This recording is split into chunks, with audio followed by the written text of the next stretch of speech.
remember Pearl Harbor as we go to meet the foe.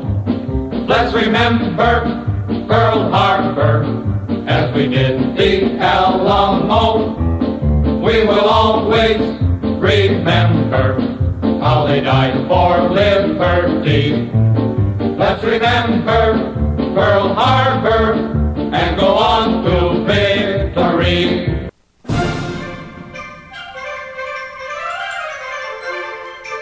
All across America and around the world, this is Veterans Radio. This is Veterans Radio. And now, your host for today's program, Dale Throneberry. Good afternoon and welcome to Veterans Radio. My name is Dale Throneberry, and I'm excited to talk to you today. 84 years ago today, the Japanese attacked Pearl Harbor. So we wanted to talk a little bit about that on today's program. It seemed like it's fading into the history of the world, and many people aren't talking about it as much as they were. So we wanted to kind of bring it up to you. So we're going to talk a little bit about that. I've got my guests for the VA benefits program. So if you have any questions about benefits and, what you feel that you might be entitled to, or we'll tell you what you're entitled to. And, you can give us a call on the air. That's 734-822-1600. We're excited. We've got retired Brigadier General, Air Force Brigadier General, and nurse is Carol Ann Falzone from Legal Help for Veterans. And we've got the Executive Director of the Washtenaw County Veterans Service Office, David Sims. And they're standing by as we're getting ready to go into today's program. Before I can do that, I got to make sure that we thank our sponsors because we can't do the program without them. So coming off, number one is we've got Legal Help for Veterans. Legal Help for Veterans specializes in veterans' disability claims. Give Legal Help for Veterans a call at 800-693-4800 or go to their website, legalhelpforveterans.com. The National Veterans Business Development Council, better known as NVBDC, is the nation's leading third-party authority for certification of veteran-owned businesses. For more information, you can go to their website, that's nvbdc.org, or give them a call at 888-237-8433. The Irwin Press Corps and American Legion Post 46 and the Charles S. Kettles Vietnam Veterans of America Chapter 310, both of Ann Arbor, Michigan. If you'd like to support Veterans Radio, please go to our website, veteransradio.org, and click on the donate button. Thank you in advance. We really appreciate all the support you've given us over going into our 23rd year. That's hard to believe, right? We've been telling the story of America's veterans since November 15th, 2003. And we got more stories to go. There's still 6 million veterans out there. And we want to make sure we can get as many of those. That's going to take a long time to get all those stories. But hopefully we can get as many of them as we can as possible. So as I mentioned earlier, and you heard in a little music at the beginning of the program, that today is the 84th anniversary of Pearl Harbor. And I just want to kind of give you a little background on that. I don't know how many people, and I don't even know if how much they teach about Pearl Harbor in schools anymore. But I wanted to make sure that we didn't want to forget this, because that was a real turning point in the history of America and kind of our role in the world. Because prior to that, we were isolationists. We just wanted to stay out of everybody's problems and just concentrate on ourselves. But on December 7th, 1941, the Pacific Fleet, which means all of the Navy's battleships and so forth, were all supposed to be in Pearl Harbor. Luckily, all the aircraft carriers had gone out of Pearl Harbor on maneuvers and weren't there, much to the Japanese surprise, since they weren't able to, bomb them out of existence either. But on the morning of December 7th, 1941, at approximately 7:48 Hawaiian time, the Japanese launched a surprise military strike against the U.S. Pacific Fleet in Pearl Harbor. The attack included 353 aircraft, fighters, bombers, and torpedo planes, which were launched from 6 aircraft carriers that were northwest of Hawaii, unknown to us. Casualties as a result of this, which is why it's so important, is 2,403 Americans were included, including military personnel and civilians. They wounded another 1,178. The Japanese managed to sink or damage 8 battleships, 3 cruisers, several destroyers, as well as destroyed over 180 aircraft on the ground. They never got off the ground. The USS Arizona suffered the greatest loss of life with 1,177 crew members killed. If you get a chance to go to Hawaii, go out to Pearl Harbor and you can see the USS Arizona. They've built a monument over the battleship. They've never attempted to raise it. And in fact, there is still oil leaking out of the Arizona, even to this day, 84 years later. That's kind of amazing to me. So the attack on Pearl Harbor really shocked the American public and led to a swift response from the U.S. government. And on December 8th, 1941, President Franklin Roosevelt delivered a speech to Congress, famously declaring December 7th as a date which will live in infamy. The following day, the United States declared war on Japan, marking our entry into World War II. The significance of the attack on Pearl Harbor really had implications for the whole course of World War II. I mean, that's a whole lecture which we're not going to go into today. But you think about, when did World War II begin? There are a lot of debates on that, whether it began with the German invasion of Poland or even going all the way back to the Japanese invasion of Manchuria back in the early 1930s. So kind of the accepted date is September 1st, 1939, when Germany invaded Poland. And, we stayed out of it. We wanted to stay out of it, and we kind of managed to do that, although Roosevelt and Winston Churchill got together, had a few conversations, and we did everything we could to arm England and help them protect themselves from the bombings of London and everything along those lines. And Hitler's moving across Germany. The Japanese are moving across Southeast Asia and China and everything. And then they made the mistake of attacking us on December 7th. The next thing you know, we find ourselves in the war. The attack on Pearl Harbor had profound implications on the course of World War II. It united the American public in the war effort and led to the mobilization of the United States military force. In the days that followed the attack, Germany and Italy had declared war on the United States, further escalating the conflict. And kind of in summary of this is that the history of Pearl Harbor was a pivotal moment in American history, representing the transition from isolationism to active involvement in World War II, and it remains a significant event in the collective memory of the United States. For those of you that might be driving around, you may look at some of the federal buildings out there, and you're going to see that the flags are at half staff, and that's the reason for it, for Pearl Harbor. The results of Pearl Harbor, I think, are really interesting to me because we're here in Southeast Michigan, and as a result of the industrialization that's been going on here in the Southeast Michigan, we became kind of the arsenal of what they call the arsenal of America, because we produced tanks, airplanes by the hundreds and thousands, not only here, but across the country. I mean, that's talking true mobilization.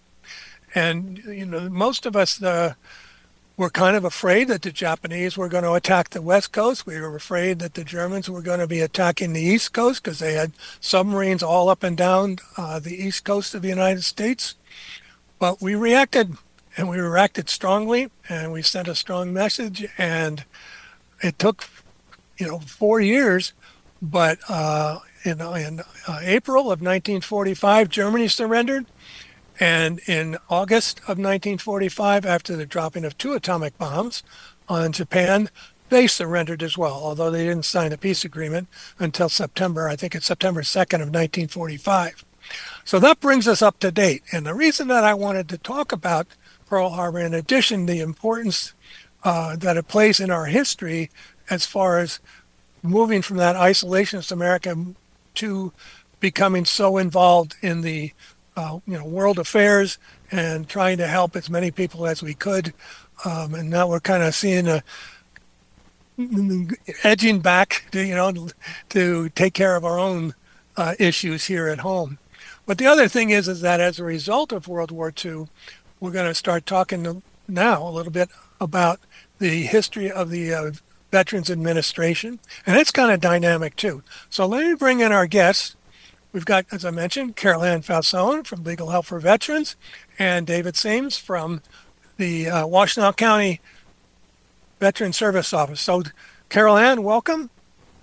Thank you, Dale. I really love that briefing you gave. You know, it's kind of interesting, but I think members of our family, I know Dad Fausone, Jim's dad, talked about that. He was a CB and talked about those that day. And the reason he literally enlisted in the United States Navy and why he wanted to serve his country, even though he wasn't 18 years of age. Already back then, men and not so many women, but went out and signed up to serve our country. Well, that's for sure. I mean, the country responded so responsibly and so patriotically. And I know my dad was already in his late 30s when World War II began, but he ended up enlisting himself at 40 years old and going through basic training. And they're trying, you got to do some running. And he goes, I don't run. I'm 40 years old. But he ended up at Iwo Jima in Okinawa. So that's a pretty good story. David, welcome back to the program. Thank you. Appreciate Yeah, this job has afforded meeting a lot of people, and I did get the opportunity to meet a World War II Pearl Harbor survivor a couple years ago, and he was in the reserves in California. He's like, okay, well, if there's a war, I'm in the reserves. Well, his unit got activated, and he was stationed at Pearl Harbor, and they were building some roads when the Zeros were coming in. And so he tells the story about he could see the planes because they were so low and coming into Pearl Harbor. And that's how he got kick-started in the war, right? So they called up a lot of reserves and National Guard, and he was part of World War II. And he was still with us. I believe he's still with us. I mean, most of the people there, I mean, they're over 100 now, so centurions. So just talking to some of my veterans, you definitely get the stories firsthand. I think it's so interesting when you think about my parents, your grandparents, served in this war, and there are limited number of them that are still around. I think. In fact, we did a story back in 2017 about a survivor of Pearl Harbor, and I went back to listen to it a little bit, and he's 103 years old, and he had been involved. Let me look this up again real quick. Navy man Jim Downing was in Pearl Harbor in 1941. He was 28 years old at the time, and we talked about a book. He is at 103. This was a number of years ago. He was the second oldest American veteran to have survived that day.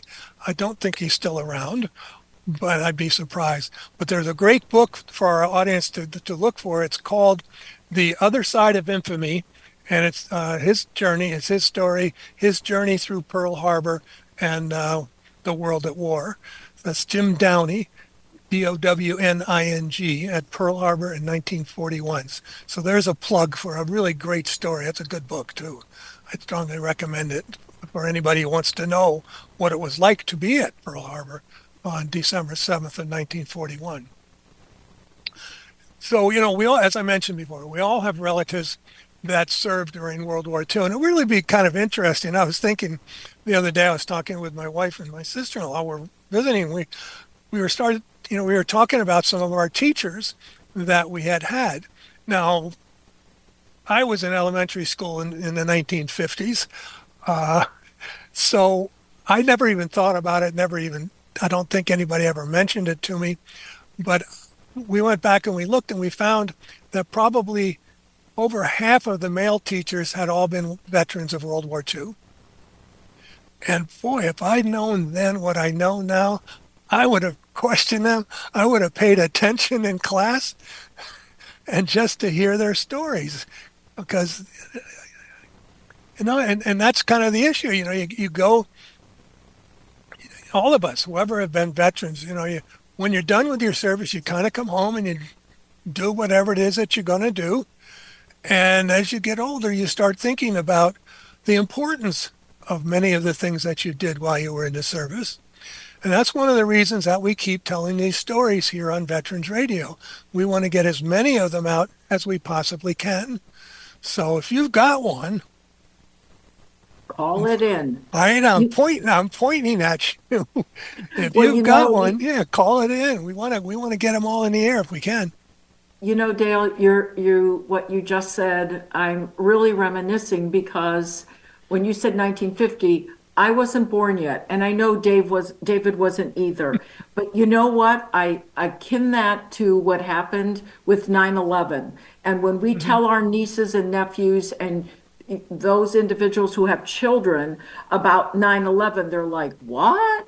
And so I think you just nailed it. When we talk to our veterans out there, to listen to their stories, we need to take those stories, whatever era it is, forward to our generations. And they need to know how these brave men and women fought for our country. They didn't know what they were going to get a paycheck. They didn't know how much they were going to get, but they signed on the dotted line and they sacrificed wherever they were at in their lives to lead their families and to serve our country. And so the stories are really important. And I know a couple years ago, the Library of Congress really tried to sit down and interview as many veterans as possible. And I think that's why I love Veterans Radio. I love all the podcasts that are done by you and Jim. And we put them out there for people to learn about these great men and women. Yeah, that just speaking on that, we had, it's called the Veterans History Project. And they're still recording veterans' stories. I know they went to one of our conferences and they talked about what they do, and they even interviewed some of the veterans right there in our conference.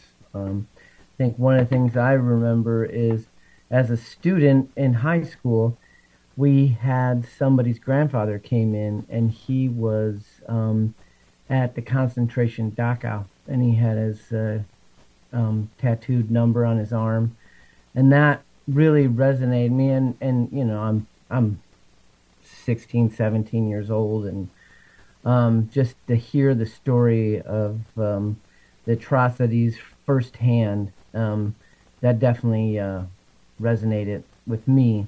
And when I was in the military, I got an opportunity to be in Germany for 2.5 years, and I did go see Dachau. So those type of stories definitely need to be told, because we don't need to forget those. I think it's so important, as you mentioned, both of you, when we're talking about their stories, is that we're confirming that these events happened. And, and sometimes in today's world, things get a little bit fuzzy out there. And, some people deny that some things actually happened. But when you sit down and you talk with somebody who was there, and, they're going into the details of, what it was like, at Dachau, or what it was like on 9/11, or what it was like in Vietnam or Iraq or Afghanistan or anywhere else in the world. It's so important that we remember these things. And, now we have a whole new generation of military personnel out there, men and women, that we've got to, continue to protect and continue to tell their stories, because, they're kind of running under the radar now, and we don't, we're not aware, since there's no major conflict going on. We don't, we're not exactly sure, but there are just there's some great men and women that are out there doing their duties, signing, as Carol Ann pointed out, signing that blank check and, protecting us as best that they can all over the world. There's a lot of things going on that we don't even know about. And I think that that's something that we want to make sure of. I wanted to talk about, the history a little bit as a result of World War II and as a result of many of the conflicts that we've been in, since 1789 or 1776, depending on the date when we started, right? I didn't know if either one of you had the opportunity to watch Ken Burns' the American Revolution or parts of it. If you do, I would suggest that you check it out. Just because, from a historical standpoint, he goes.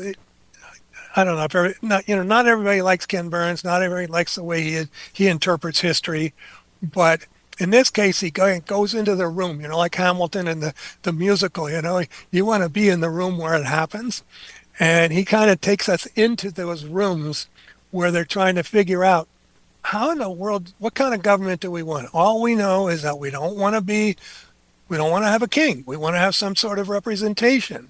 We want to be able to determine, what we do as a country and what we do as individuals. And so what's so intriguing about this latest, the revolution interpretation is that we're in there when they're arguing, not only do we want to have a democracy, what kind of government are we going to set? Can you imagine being in those rooms trying to set up a government, of the people, for the people, and by the people? That's never been done in the history of mankind. So, we're pretty lucky here when you think about it. I encourage people to go back and study a little bit of that history, because I think you'll be amazed. It wasn't perfect, and it's still not perfect, but boy, is it better than some of the other things that are out there. And it's many many people have said about the history of the United States. It's a work in progress. And we keep trying to fix things that maybe aren't not well. Like eliminating slavery. Giving retribution to the American Indian, Native American people, who's, it wasn't a very nice way. We kind of took their land without asking, but we're learning as we go, and I think that's what's so cool. I wanted to talk about, where am I going here, right? I wanted to get into the history of the VA and pensions and benefits, and an article that I took off of the VA website. Surprise, surprise. They have some pretty cool stuff on that website if you are interested. Not only do you learn how to file claims, but you also learn a little bit about the history of it. So let me take a look at this. It says the origins of the Veterans Business and the Veterans Benefits Administration, better known as the VBA, date back to the American Revolution. The Continental Congress passed the first national pension laws for wounded or injured soldiers, but left it to the states to distribute that relief. After 1789, the federal government assumed responsibility for the pension system, and in the early 1800s, a small office of 3 people in the War Department handled the clerical work related to claims about, from a few thousand veterans that were on the pension rolls. As the number of beneficiaries increased over the decades, so did the size of this workforce. By the mid-1830s, the Bureau of Pensions, as the office became known as, employed a staff of 18, dispensing $2 to $3 million in payments annually to some 40,000 veterans, widows, and dependent children. Another congressional act in 1849 transferred the Pension Bureau to the newly created Department of the Interior, where it stayed until 1930. When I get to this part down here, it said that after the Civil War, the Pension Bureau received an average of 40,000 applications a year from Union veterans. An 1890 law expanded eligibility even further by granting excuse me, by granting pensions to any Union veteran too infirm to work. Within a decade, the pension numbers more than tripled from 300,000 to almost 1 million by 1893. Spending on pensions soared and routinely consumed more than 30% of the budget. That's pretty neat. So what happened after World War II? This is where we are today. So I'm going to ask you folks to join in now. You know, the Veterans Business, the Veterans Benefit Association and the Veterans Healthcare System really took off after World War II.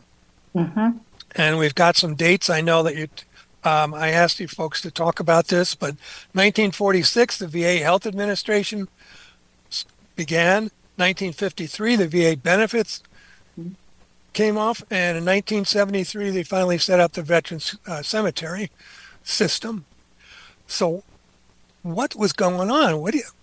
What happened? How many people, can you imagine, after World War II, inundated the system because they came up with the idea of the GI Bill? Well, I think it's really interesting too, Dale, that it took President Reagan until 1988 to elevate the Veterans Administration to a cabinet position. And that kind of blows my mind. And sometimes I look back and I think we're like stepchildren because, there's there's less, maybe a little bit more than 1% of our country has served. And yet we should be getting the most money, the most benefits, and it shouldn't take us 25, 30 years to recognize these benefits. Look what we went through with Vietnam, with Agent Orange, Dale. Look at the PAC Act, of 2022. Why does it take so long for this country to realize what our Americans have done to serve our country? So I'm not surprised. I'm kind of, I was in awe that they did develop that department in 1946 after, the bombing of Pearl Harbor, 1941. And if you think about it, that might have been perceived as relatively short period amount of time until they put that in action. So it's interesting to me too how the three prongs or the three towers were developed. So healthcare came first, and then the benefits, and then the cemeteries. And, if you think about the foresight, I guess would be the term I'm looking for, the foresight of the administrations during World War II, mostly General Marshall, and the idea of coming up with this GI Bill idea. I mean, they've been providing pensions for wounded veterans and so forth, as we mentioned before, for many years. But the idea of this GI Bill coming along because they knew, how many million veterans were going to be, let loose on the world. And they said United States had 16.4 million people serve in World War II. So right. you talk about 30% of the budget was before World War II, and how much more did they have to allocate with all those soldiers coming home, and with the GI Bill, home loan guarantee, and everything that is involved with the veterans, right? And disabilities and pensions, and so they should have probably had to allocate a lot more money. Mm-hmm. And they had to do it on a yearly basis. They had to go to Congress every year and beg for money to cover their expenses. And they finally kind of fixed that up, actually fairly recently, when they guaranteed the funding for the VA. But I like the idea that the thought process behind the GI Bill is they knew all of these young men, especially young men and women that were coming out of the service who had barely graduated high school, then spent the next 5 years, 4 or 5 years in the military, and they knew that they had to be able to train these men and women to come back into civilian life because they'd given up, you know, that time period in life. You know, who knows what they would have done if there hadn't been World War II. But with all the different, all the leaps in technology during World War II, they had to come up with a way of retraining their soldiers.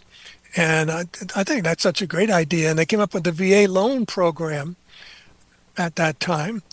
And I don't know about, anybody out there, but I'm got a feeling that there's an awful lot of veterans out there that wouldn't be in homes if it hadn't been for the VA loan program, even today.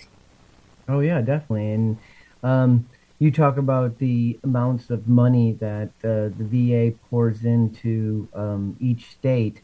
One of my metrics that I look at my county is how much does the VA pay veterans and their dependents in Washtenaw County. And this is just Washtenaw County. We have about 13,500 veterans. And the money that is paid on pensions and compensation and education is over $92 million Wow. in 2024.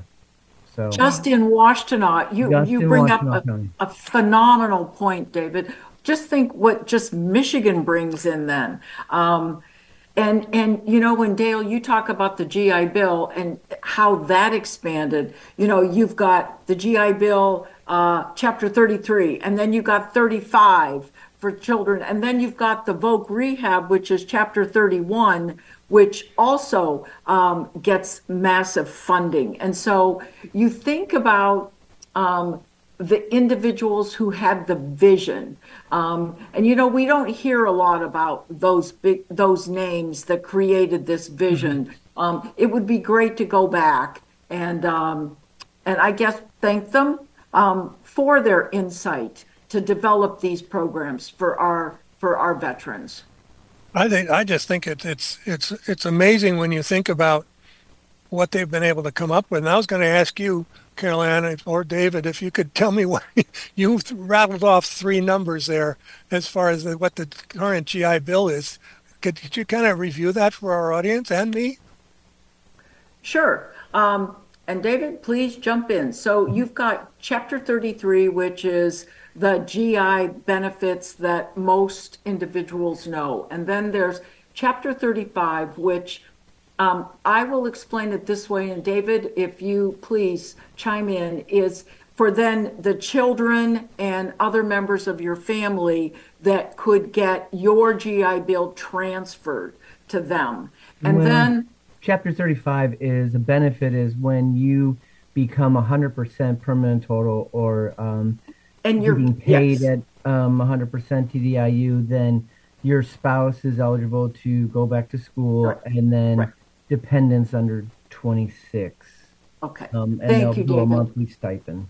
Yep. That is you added the most critical point. Once the veteran becomes 100%, then their loved ones are entitled to 35. And then 31, Dale, is pretty unique. And I don't know how many people, I've just come involved with a program and they're trying to get approved for Chapter 31. It's when you go into VOC Rehab and you're going to go back to schooling for another career. You're going to get some additional training, and there's a whole list of additional training you could go in for. And so that has to go through VOC Rehab, your counselor, and that's another added benefit for the veteran. And then with that one that I've just learned, because the individual was late signing up, they also get housing allowance and some other benefits that really assist their family. Yeah, I know. You have to be service connected, right? And you have to pick a job that is not interfering with your service connected disabilities. That's why they retrained you into a different. If you were a truck driver and you're service connected for your knees, you go back to school to be a computer programmer. Yep, correct. Okay, so you can't do the same thing. We need to take a quick break here. You are more than welcome to join in this conversation. We would love to have you give us a call. The local number is 734-822-1600. We're going to take, as I mentioned, a break and play this week's Medal of Honor segment. So we will be right back after that. The Medal of Honor is the highest award for valor in combat given a member of the Armed Forces of the United States. There have been over 3,400 recipients of the nation's highest award. This is one of them. Submarine Commander Richard O. Kane chose to face the enemy on the surface despite overwhelming odds. Details after this. If you have a VA claim denied by the Board of Veterans' Appeals, contact Legal Help for Veterans at 1-800-693-4800. They're experts in handling cases before the U.S. Court of Appeals for Veterans Claims. Their number again, 1-800-693-4800. O'Kane served as the commanding officer of the USS Tang, operating against two enemy Japanese convoys on the 23rd and 24th of October 1944 during her fifth and last war patrol. Boldly maneuvering on the surface into the midst of a heavily escorted convoy, O'Kane stood in the hail of bullets and shells from all directions to launch smashing hits on three tankers, coolly swung his ship to fire at a freighter, and in a split-second decision, shot out of the path of an onrushing transport, missing it by inches. Boxed in by blazing tankers, a freighter, transport, and several destroyers, he blasted two of the targets with his remaining torpedoes, and with pyrotechnics bursting on all sides, cleared the area. 24 hours later, he again made contact with a heavily escorted convoy, steaming to support the Lady campaign with reinforcements and supplies and with cratered planes piled high on each unit. In defiance of the enemy's relentless fire, he closed on the ships and in quick succession sent two torpedoes each into the first and second transports and an adjacent tanker, finding his mark with each torpedo in a series of violent explosions at less than 1,000-yard range. With ships bearing down from all sides, he charged the enemy at high speed, exploding the tanker in a burst of flame, smashing the transport dead in the water, and blasting the destroyer with a mighty roar which rocked the tank from stem to stern. O'Kane expended his last two torpedoes into the remnants of a once powerful convoy before his own ship went down. The Medal of Honor series is a production of Veterans Radio. Military veterans touch everyone's life. I'm guessing right now you're thinking of a veteran, a close friend, relative. Maybe it's you. Even the toughest among us sometimes need help, but don't know where to turn for support. You don't need special training to help a veteran in your life. If you know a veteran in crisis, don't wait. Reach out. Call the Veterans Crisis Line at 988, then press 1. 988, press 1. A message from the U.S. Department of Veterans Affairs. We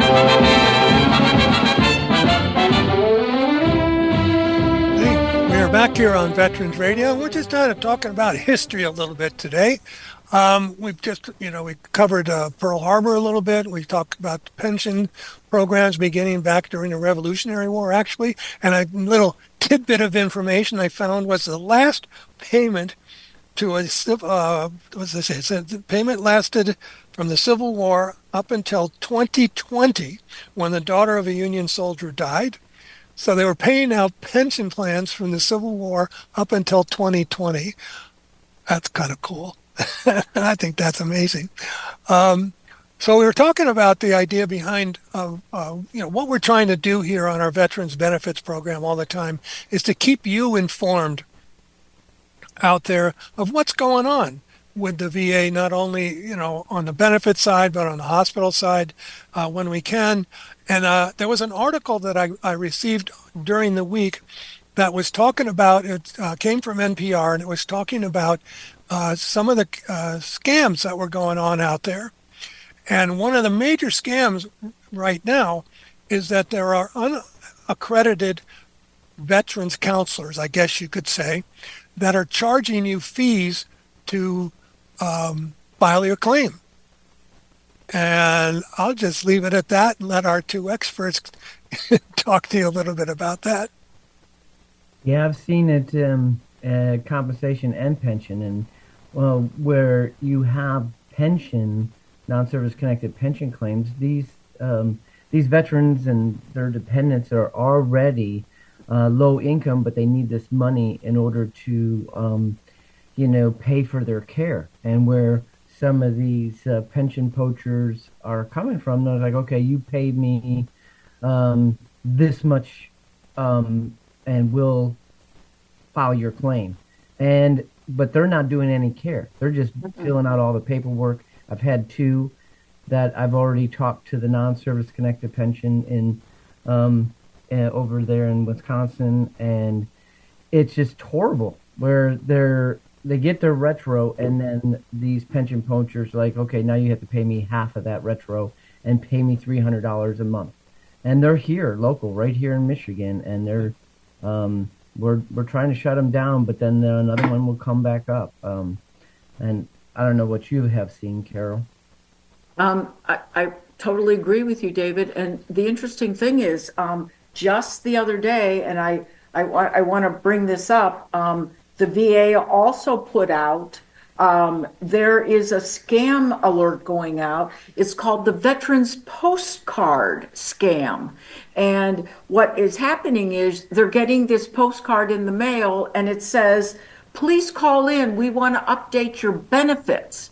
And it's sure enough, they're getting information. This is additional, it even has the MVAA number here. And so the Attorney General said, they're wanting people to know about this scam. Do not give any information out at all. If you have a VSO, a county counselor, legal help for veterans, or whomever, call them and let them know. Do not sign any paperwork. I can't tell you how many times your information is given to some of these fraudulent companies. And we are seeing it, David. Yeah. Yeah. I totally agree. And then there, some of these companies, what they'll do is they'll make you sign a contract, and then you won't do anything. And then they have robocallers into the VA, and to check to see if you ever get a retro payment. So they're calling in on the VA number because they have their social security numbers and their date of birth, and they're finding out when they get this retro, and then sending them a letter saying, hey, you need to pay me half of that. And even though they didn't do anything. No, because you signed that contract. And David, it's not a one-time. It is, we've heard as many as 5 months you've taken some of the money back from these veterans. And they'll say, they've come to us. There's nothing that could be done. You said they've signed a contract. So if somebody calls me and says, hey, should we do this? No, do not do that. Bring it in. If you want, we're out there. If you want to work with a county council or a VSO, make sure the person is legitimate. I think we're trying to scare off them if we say, show us your accreditation. Ask them this question. Do they know what NOVA is? And once that's the National Attorney Organization. When they start asking, we'll call you back. Then, so we're trying to elicit some of this. Or I've made a phone call and they hung up on me. So that's good. Let's keep it going, but make sure you're talking to an accredited agency. Definitely. Absolutely. The article that we're talking about, or we're alluding to here, is on NPR.org, and it's called, let me see where it is. It says, this company charges disabled vets millions even after the VA said it's likely illegal. And I'm going to say the name of the company out loud, and they can come and talk to us if they want to. It's called Trajector. And it's a combination, it's a combine actually of a number of different companies where they will solicit you to sign up and let them handle your claim, although they don't do a lot of the paperwork and so forth. They are not an accredited veteran service organization or attorney, and as David pointed out, they have you sign a contract, and the contract has got print that none of us could read, even with magnifying glass. And it in essence, it says that they are entitled to a portion of any benefit that, monetary benefit that you receive. And so many of these veterans are not only getting hit with a lump sum bill, where not only do they do the robocalls to the VA, once you owe money, they start calling you every hour. And if you are one of these people that are involved and got caught up in this thing, please contact your VSO, contact the VA itself, and let them know that that you're being harassed by this company. But they take a percentage of your initial benefit, and they also want a portion of your monthly benefit. So if you are entitled to, let's suppose that you filed a claim a year ago and you end up you're entitled to $1,000 a month. Well, they're going to want to take, I think, David, you mentioned like half of that. So, you're going to get that first check for $12,000. They want 6 of it. And then they want a percentage of that $1,000 a month that you're entitled to after that. So we've got to make sure that we prevent this. And I encourage anybody out there that has been hit by this scam to contact your VSO, wherever they may be, or the county VSO, David or Carol Ann for Legal Help for Veterans, or contact your representative, your congressional representative. Most of them have a veteran specialist in there that can sometimes get around some of the red tape and the bureaucracy that's out there. But please, there's help available for you. And, it's hard. And, there may be I'm sure these people have been sued many, many times, and they're sort of like some other places we know, and they say, sure, sue me. And, you end up having to spend a lot of money. But be on the lookout. Just please be wise, be careful, very careful. Some of these people are really clever in what they do. And, a lot of them come down to, let's suppose that I went through one of the VSOs around here and I get less than I think I'm entitled to. That's one of the things that they will jump on. They'll say, well, for that condition, you should have gotten 60%, not 20%. Let us take care of this. Here, sign over this power of attorney to us, and then they got you. Dale, that was very well described. The other piece of advice, and David nailed it. So you mentioned a name. Okay, so they're caught.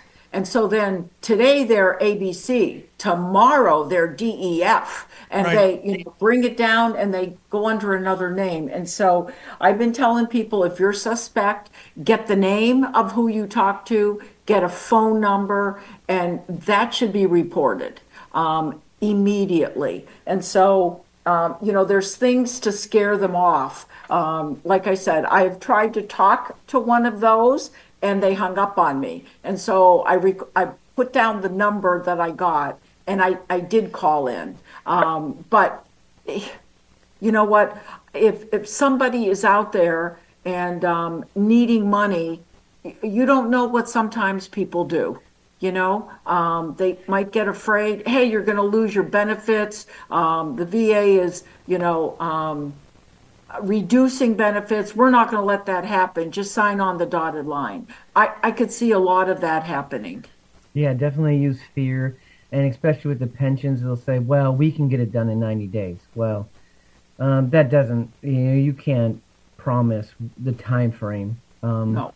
As long as you have everything you submitted in, you can get them to go faster if you're in your 90s, late 90s, or financial hardship. But they use that fear in order for you to sign on that dotted line to have them do the pension, where they basically, it's the veteran doing all the work, and then they just fax it into the scan center.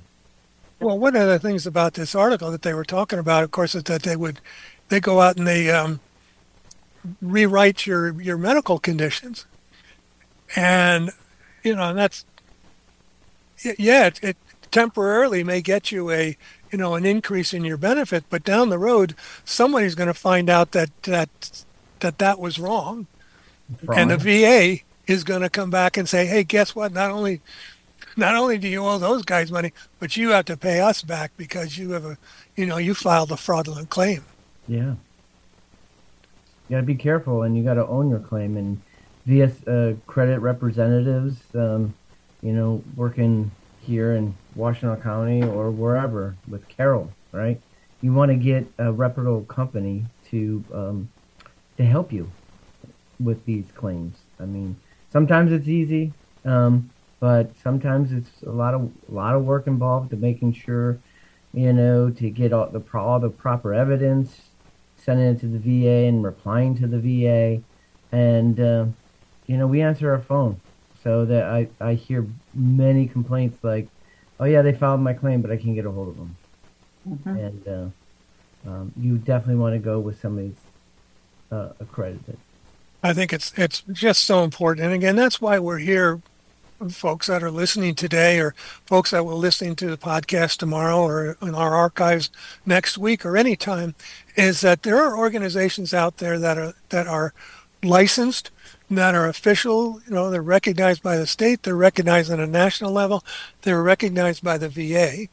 And as both Carol Ann and David are recognized by the VA as legal counsel, I guess would be the term I'm looking for, to help you out. And just it's difficult to be patient sometimes, but I would strongly encourage you, even if you know somebody. We've all had experiences where we've known somebody that's a veteran that is disabled, but they haven't filed that claim. And, we want to make sure that they get those claims and get those benefits that they're entitled to. So that's why we're encouraging you. If you know somebody who's a veteran and it hasn't done that, encourage them to file a claim, to talk to a veteran service organization anywhere and find out maybe they're actually entitled to something. As Carol Ann said, if that lady doesn't call her in the next couple of days, she's going to be on the phone calling her. Well, and I think the other thing that I know, David does this, we do this. If a veteran is in trouble financially, they're near homelessness, it's a terminal illness they just got socked with, call us back. Call your representative back. Let us know, because we could put in paperwork to expedite your claim to the VA. So don't let one of these fraudulent firms come along and act like, as David said, I'm going to get you an answer in 90 days. No, that you can't promise anything, but communicate with us if we could help you. Right. I'm afraid we're going to have to kind of end it on that note. It's that's why we're here. That's why they're here. That's why all across the country there are VSOs through all of your service organizations to help you out. And I encourage you to go forth and find them and get your questions answered by a legitimate counselor. I want to thank you both for being on the program today. We talked about Pearl Harbor at the beginning. We're going to go out on the God Bless America Today version that everybody from that age group, the greatest generation, will remember, and that's Kate Smith. So we want to thank everybody for tuning into our program today. We are going to be, we're going to have a Christmas special coming up, Bob Hope again, and later on. So until next week, this is Dale Throneberry. For all of us here at Veterans Radio, you are dismissed.